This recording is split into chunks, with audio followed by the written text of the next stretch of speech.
आणि यानंतर अशी बातमी पावसासंदर्भातली आहे।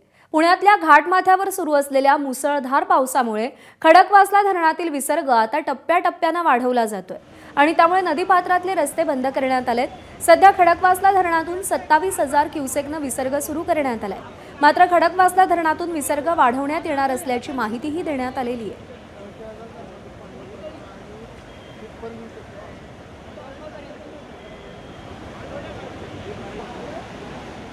पुण्यातील घाटमाथ्यावर रेड अलर्ट जारी करण्यात आला आहे। तिथे पडलेल्या पावसामुळे पुण्याजवळच्या चारही धरणं आहेत ती 100% ते 95% अशी भरलेली आहे आणि सध्या खडकवासला धरणातनं यंदाच्या हंगामातला सर्वाधिक विसर्ग सुरू करण्यात आलाय।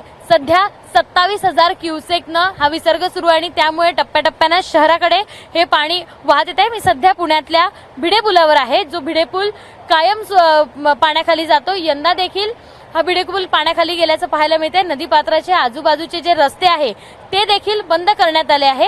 हा जो माझ्या समोर जो मी मंडप दाखवते, ढोल पथकाचा मंडप देखील पाण्याखाली गेला आहे। आजूबाजूच्या संपूर्ण परिसरातल्या सगळ्या नागरिकांना तो सतर्कतेचा इशारा देखील देण्यात आला आहे। अग्निशमन दलाचे सगळे अधिकारी आहेत ते या ठिकाणी तैनात करण्यात आले आहेत।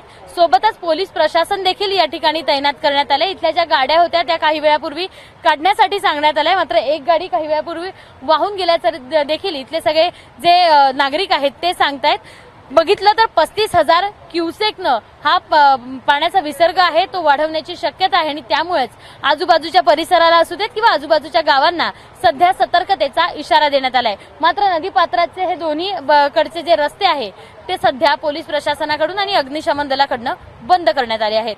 कॅमेरामन विजय राऊत सह शिवानी पांढरे, एबीपी माझा, पुणे। एबीपी माझा, उघडा डोळे बघा नीट।